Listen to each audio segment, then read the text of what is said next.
Privatization refers to the process where a government transfers ownership of a business, service, or asset to the private sector, essentially taking a government-run entity and placing it under private control, often with the goal of improving efficiency and management through market competition and accountability to shareholders. This can include selling state-owned companies to private investors or contracting out public services to private companies such as hospitals and many other healthcare facilities. Now, let's get into examples in Texas.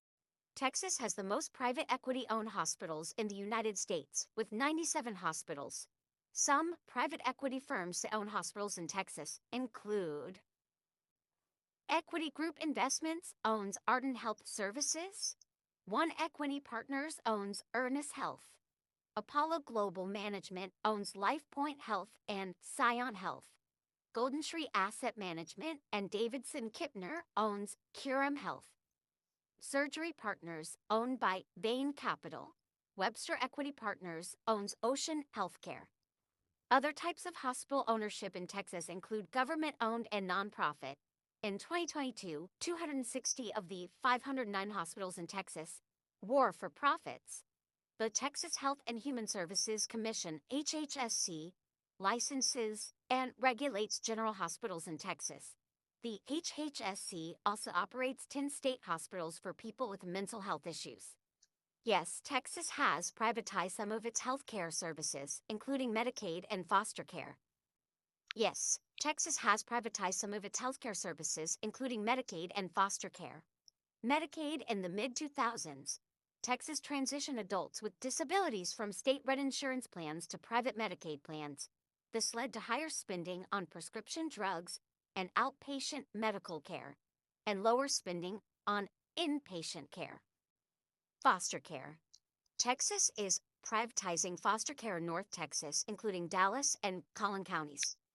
It is a concern that privatization model makes the state less accountable by allowing it to swap out contractors when there are problems. Privatization of healthcare involves transferring the ownership, management, or provision of healthcare services from the public sector to private entities. These entities can be for-profit, corporations, nonprofit organizations, or individual procrastinators. This is an issue that is very real in Texas. As citizens of Texas, this is important to know, to keep informed so we can form better opinions and choices moving forward. Privatization and private equity are two sides of the same coin. Private equity in healthcare has grown significantly in the past decade and raises many questions about the lower quality and equity of healthcare, all while the prices skyrocket. Private equity has invested over $1 trillion in the U.S. healthcare system since 2006. An important part to remember is that these businesses do not see us as people, rather than a chance to make a profit. If your health needs do not benefit their shareholders, expect to pay an exorbitant amount, or in some extreme cases, not to receive treatment at all. When water, heat, and healthcare become privatized, we lose our rights and certain freedoms, and we become dependent on monopolized basic human needs. Doesn't seem much like a democracy to me.